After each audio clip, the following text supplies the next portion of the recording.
আসসালামু আলাইকুম। আজকে আমি আপনাদেরকে আমার ছাদের বাগান ঘুরে দেখাবো। এখানে আমি অনেকগুলা গাছ লাগিয়েছি। মিষ্টি কুমড়া গাছ, লাউ গাছ, সিম গাছ, পুঁইশাক গাছ। এই যে এটা হলো আমার মিষ্টি কুমড়া গাছ। দেখুন পাতাগুলা কত সুন্দর হয়েছে, একদম ফ্রেশ সতেজ।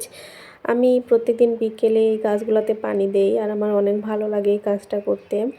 গাছে যখন ছোট ছোট পাতা হয়, নতুন নতুন ডগা হয়, তখন আমার অনেক ভালো লাগে। এই গাছের পাশে আমি আবার সিম গাছ লাগিয়েছি। দেখুন সিম গাছে অনেক তাড়াতাড়ি ফুলও চলে এসেছে। ফুলগুলো একদম ফ্রেশ লাগতেছে দেখতে। তো এই ভিডিও করতে করতে হঠাৎ আমার চোখ পড়লো একটা ফুল থেকে। এই যে দেখুন 2টা সিম হয়েছে। তো আমি ভাবি নাই যে এত তাড়াতাড়ি সিম চলে আসবে গাছে। আমার এই জন্য অনেক ভালো লাগতেছিল। তো এই গাছটার পাশেই আমি আবার লাউ গাছ লাগিয়েছি। এই যে এটা হচ্ছে আমার লাউ গাছ, কিন্তু গাছের পাতাগুলো কেন জানি না হলুদ হয়ে যাচ্ছে। জানি না এটার সমাধান কি হবে।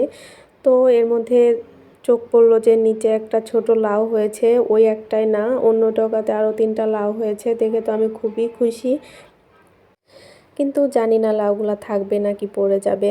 তো পাশে আবার অন্য একটা ডগাতেও বেশ কয়েকটা ফুল হয়েছে দেখলাম। এই যে দেখুন কত সুন্দর হয়েছে ফুলগুলা। জানি না হবে কিনা, হইলে তো ভালোই। আর পাশে আমি আবার পুঁইশাক গাছ লাগিয়েছি, এখান থেকে বেশ কয়েকদিন তুলে খাওয়া হয়েছে।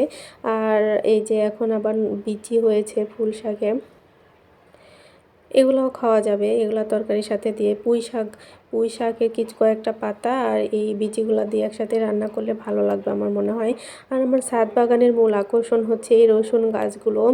আমি অনেকদিন পর বাড়ি থেকে এসে দেখি কয়েকটা রসুন ছিল, সেগুলো প্রত্যেকটাতে গাছ বের হয়ে গেছে। তারপর ভাবলাম এগুলো যদি আমি মাটিতে পুঁতে দিই তাহলে হয়তো গাছ হইতে পারে। তো যে ভাবা সেই কাজ, আমি পুঁতেছি আর এই গাছগুলো বের হয়েছে। জানি না এগুলা রসুন হবে কিনা।